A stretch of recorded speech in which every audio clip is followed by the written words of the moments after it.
there. Can you see me? Yes, I have no idea. Zoom has been super weird lately. I would like have a link and then someone would say, I would get an email, they're in the waiting room, and there would be no one in the waiting room. So sorry. I don't know what's going on. I got a link and then I clicked on a link, but she's like, there was a meeting ID in there. And I was like, no, there's no meeting ID. I So don't the know. link, but it was sending me to some Google chat. I don't know. It was weird. Zoom has been not on its A game recently. Yeah. I need to like switch to Skype or something. Not that I'm giving Zoom any money because I don't have like a premium account, but still, they've been having a lot of issues recently. So. Yeah. Well, it's so great to meet you, and also thank you so much for your flexibility in scheduling this. Work just got insane, so I'm glad we have some time now, though. I love what you're doing, and something I want to kind of. Oh, if you need to take it, it's okay. Oh, don't even worry about it. I just muted it. So Okay. People always call during these, and I'm like, could you have called 2 minutes earlier? It's right. I go on a live, and then immediately everybody wants to start calling me. Right. I wonder if it's almost a prank, like they see you're on live and want to do it. I don't know. I just think I think so. Definitely, my friends do that for sure. But yeah, I wanted to start the interview off with a little twin connection. I'm also a twin. I have a twin brother, as you do, and I want to applaud you because I feel like a lot of times when sets of twins are both into music, there is that pressure to stay together and do the whole twin duo thing, which obviously there's nothing wrong with that. I love when that happens, but I can imagine it was hard to overcome that pressure, especially from record labels and just the music industry and how you market yourself is like the next big things as twins. So how has that journey been for you? It definitely was a journey and a struggle at first because you grow up with this person, you do your whole life with them, and we actually started our careers together. We did the show The X Factor. So it definitely, when you build something with someone and then you stop it all of a sudden, it's definitely like a culture shock. So it took some time for me to kind of find my own identity as an artist and my own path as an artist. Because so much was built with this other person. So yeah, it was good though. Now I'd say after about 5 years of being in LA and being solo, I finally found that voice of, being a solo artist. I love that. Congratulations again. I can only imagine how hard it is. And you've lived in LA for 5 years. You also lived in Texas, which there's a big music scene there. So I'm wondering, how has your songwriting process or yourself as an artist changed solely based off of your location? I always love asking that when people have written in multiple. My songwriting process has really always been kind of the same, but I'm always basing my songs off of what's going on in my life. So if I'm, going from Texas and coming here, I think it just changes based on what your path is. So here, obviously I was in and out of relationships, and a lot of times those struggles and that pain that you go through those relationships is what you write about. So that's really how I get my material, is whatever's going on in my life. Yes, and you wrote about a bunch of stuff that's gone on in your life for Beginning of the End. I love that title, by the way. And I also love how there's truly something for everyone. You have upbeat, happy songs. You also have those vulnerable songs. So is that just kind of how it unfolded, or were you intentionally like, okay, a third of the songs are going to be, your typical pop, happy songs. A third are going to be about heartbreak, or is that just how it happened? Yeah, no, it definitely, everything had a little bit of intention in it. We obviously, I didn't want a whole EP of just sad ballads because that's no fun. And I'm always one that I love, maybe it's a sad concept or something that's not necessarily positive, but then you do the production around it that makes it kind of upbeat. I love that kind of contrast. So I definitely wanted an album that had a good balance. Yes, and you achieved that. And I think it's also cool for, even other artists to see that you can open yourself up. And if you're not ready to completely open up, you can still, like you did, include other songs that people might be more used to. And I feel like, and correct me if I'm wrong, I'm not an artist. This is just what I've observed. Yeah. I feel like there's almost, not necessarily the right time and place, but there is a moment in time where you recognize, you know what, I'm ready to share these experiences, because at the end of the day, music, that's what music is about. It's about opening up. So was there a defining moment when you were like, I'm going to be vulnerable? Yeah, I think anytime you're writing about anything that's personal about your life, it's vulnerable. You're being very vulnerable in that moment. Every time I'm singing those songs or performing those songs, I'm going back to the place that I felt when I wrote them. So, yeah, definitely. It's so, so cool. And which song would you say do you connect with the most off the EP?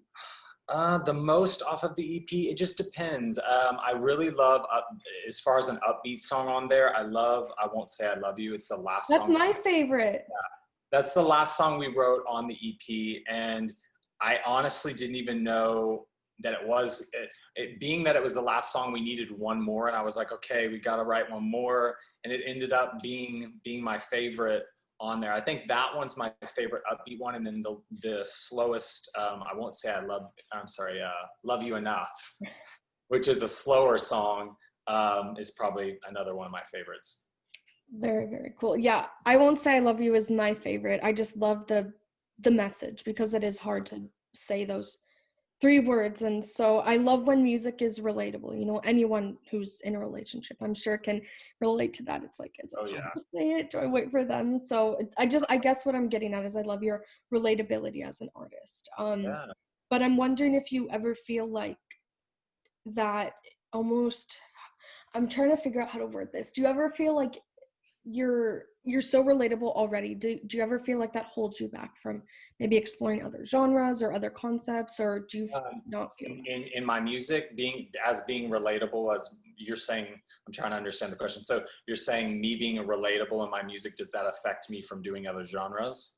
Yeah, like other genres or other concepts, like does it restrict you, I Restrict? guess? No, I think the more vulnerable that you can be in your music, the better. So to me, the best songs and the best artists are ones that are relatable and are really vulnerable in their music, Mhm. because that's what people want to connect to. People want to connect to the person. And I think as any artist, it's just so important to hone that and make sure that you're always being yourself and vulnerable in your music. So that's kind of how I do it. No, I love it. Yeah, that I was trying to figure out how to word that, and I'm sure after this interview, I'm gonna like fine tune the question, and it would have made so much more sense. I No, I get it. apologize. And I wanted to do a little throwback Tuesday. It's not Thursday. Throwback Tuesday. Of course, a lot of people first found out about you on the X Factor, and whenever someone I'm interviewing has been on a competition show, I like to ask them what's kind of a takeaway you got from that show that would not be obvious to us. So for us, it might be obvious, more exposure, more, you know, connections, all that. But what's a takeaway that you were like, wow, I didn't expect this to happen? Um, I always say the biggest takeaway that I took from it, I think you go on those shows and you have this feeling like, oh my God, this is going to be my moment. This is going to be the time, because there's so many cameras, there's so many lights, it's just a lot of a show. And I think the biggest takeaway I realized was, you as an artist, I think that I'm more wanting to go in the direction of kind of paving my own way. There was so much about the show that was controlled by the producers, Yeah. and to where you almost kind of felt like you were putting your career in this show's hands a lot of the time. So I think the biggest takeaway I realized is I'm like, no, if I want my career, I'm going to have to work for it. And and I want to create it in the way I want to create it, not necessarily have a TV show create what's going to happen for me. And I think everyone always asks me, why don't you go on The Voice? Why don't you go on American Idol? And I don't know if that will ever be in the future. It might happen. But for now, I'm like, I'm really enjoying being able to pave the way Hmm. that I want to go in. So Yeah, I love that, and I agree 100%. Those shows are great, and I interview people from The Voice every week, and you know, yeah, some are able to still feel like that confidence, like, no, I'm still going to be my own art, do my right. own thing, like know who I am as an artist. And then some go on the show to find out who they are as an artist. So it's kind of, you have these two options. So And yeah, I it's different definitely for love, everyone. what you were getting at. And obviously, you've done tons of co-writing and all that fun stuff. Who's your Yeah. dream person to co-write with? Oh my God, so many. You can So say like top 10 then, if one is too hard. I definitely want to. Ryan Tedder from One Republic is probably one of my Yes. top favorite songwriters. I mean, he writes for everybody. I would love to write with him. Um, there's so many people. Sia, John Legend, so many. Yeah, the list goes on and on. Yeah, Ryan Tedder is amazing. Yeah. So yeah, I'm like now thinking about how amazing he is, and I'm like, Ava, stay on track. You know, I totally. One Republic is one of my favorite bands. So anytime I hear that name, my ears like perk up. Yeah. um, I could go on and on about them too. yeah. Have you been able to meet them or anything? No, I haven't been able to meet them yet, but I am planning on it in the future. Yeah, hopefully one day. Get into existence. Yes, exactly. We'll manifest it. And who is your dream person to do a song with, like a duet? My dream person to do a song with. Oh, again, that's another one where I love doing songs with people that you wouldn't expect me to do it with. I mean, obviously I have my favorites like Coldplay. I would love to do a duet with. I would love to do a duet with John Legend. I would love to do Sam Smith. There's so many artists that I'd love to do duets with, but I also think it'd be cool to do a collaboration with someone like Cardi B or Megan Stallion or somewhere that's, not in my genre, that would kind of be like, oh, I didn't expect that. Yeah, So, I definitely would never expect that. That's amazing. right. But I think it's important to have those kind of unexpected moments as an artist. Yeah. So going off of that, do you have any like surprise releases, surprise music videos we could Surprise. expect? You know what? We're working on doing some live performance stuff through obviously virtual right now. So that's in the works. And really, I'm just getting ready to start performing all of these songs, because once it starts where venues start opening back up, that's when I want to be ready to just hit the ground running. So I'm hoping that it's sooner than later. Hopefully this pandemic starts to die down soon, because I want to perform these songs. I know, and I want to go see you and go to all the concerts, but obviously I understand we have to be safe. And it's really unfortunate. So many of these small venues in LA and in San Diego, like that are legendary, are just on the brink of closing. It's so sad. So I don't know if you have any like fun memories at any of those small venues that you want to share. It doesn't have to be LA, but just in general. Oh, I mean, I have good and bad memories from We'll do good. Yeah, I mean, we'll do both. Yeah, my worst memory would be when me and my brother were in Texas touring around, and I remember being at some bar in, I think it was in San Antonio or something, and being booed off stage because we were like Coldplay playing at like a Metallica concert. It was just like the wrong audience. So that would be my worst. But then I have a lot of great ones. Like I remember coming here in LA and being in Universal City Walk and really having an amazing show there in that area. And just LA in general. I love the vibe here. I know. People really appreciate pop music. And so. They do. And there's so many opportunities for up and coming artists to perform at these small venues. I don't know if you've heard of Writer's Block at Hotel Cafe. Yes. Yep. Did you ever do that one? I've never, and you know what? I was actually about to potentially go do that, and right before the pandemic, pandemic hit. But eventually, yeah, we'll go do it. I love Hotel Cafe. There's so many great venues in LA. Yeah, and I would have seen you there because I loved going to Writer's Block. I actually discovered one of my now favorite artists there, which is so cool. It's like there's so much power in these small venues, and it's just very sad. So I'm hoping they can pull through, but we'll see. Sure.